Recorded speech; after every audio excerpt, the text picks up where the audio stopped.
Hello everybody, welcome back to welcome back to 10-minute reviews. This is Fergal. I'm Jason.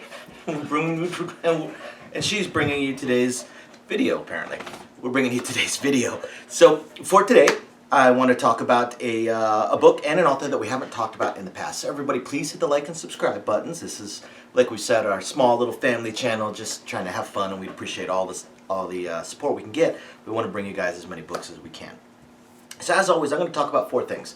I'm going to talk about the world, I'm going to talk about the characters, I'm going to talk about the plot, and I'm going to talk about the writing style. So the book I want to talk about is called Wasteland Vigilante. There's some more stuff right behind it, but basically Wasteland Vigilante by Justin Knight. And the world. Well, the world is interesting because it starts off as if it's in a far future kind of world. At first, you'd almost think it was modern times until you get to the escape attempt, and you find out that there are shuttles basically to other planets, other worlds. So we live in a time period, and the way it's set up, it's set up like a bus stop. Like, this isn't a luxury taking the Concorde across to another continent kind of thing, or flying first class somewhere or something along those lines. Like a lot of science fiction books, and especially far future ones, they make space and space travel into this exorbitantly expensive and incredibly difficult thing that not everybody can do. This is set up like a bus station. It really is. I mean, the character decides they want to go off-world, so they just basically walk to the station and buy a ticket in cash at the kiosk and jump on the shuttle. So far future as far as the original portion of the book, but then most of the book lands on a separate planet that obviously timeline is still the same, so it's probably far future. However, it's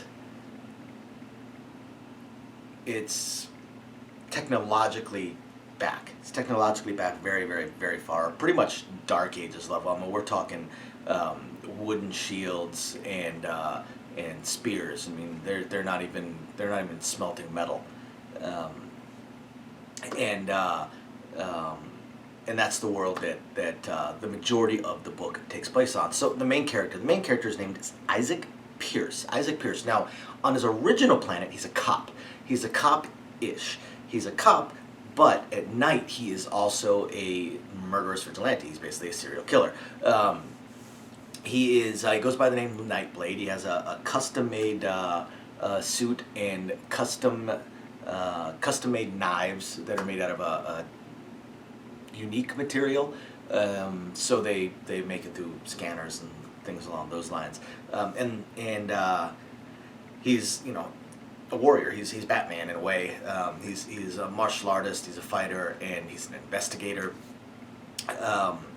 And that leads directly into the plot. So Isaac, as Nightblade, as a cop, he was burned out by corruption that he saw, and decided just to take matters into his own hands. Now, when the book starts, he's been doing this for quite some time. This isn't an origin story. He has been doing this for a little while, and it starts off with him taking care of a gangster and his accomplices.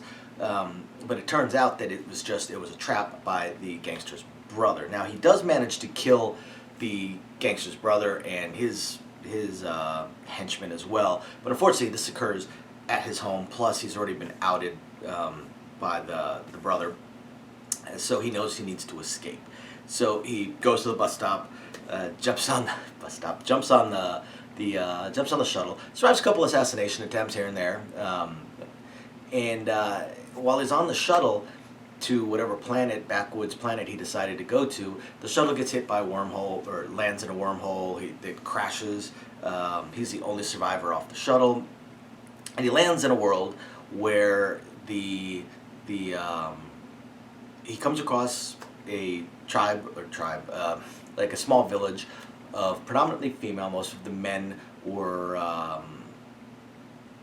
have died out or were killed by the local monsters, basically. Now these monsters are intelligent, but the local monsters. And there's a few left that are older and a little more grizzled, but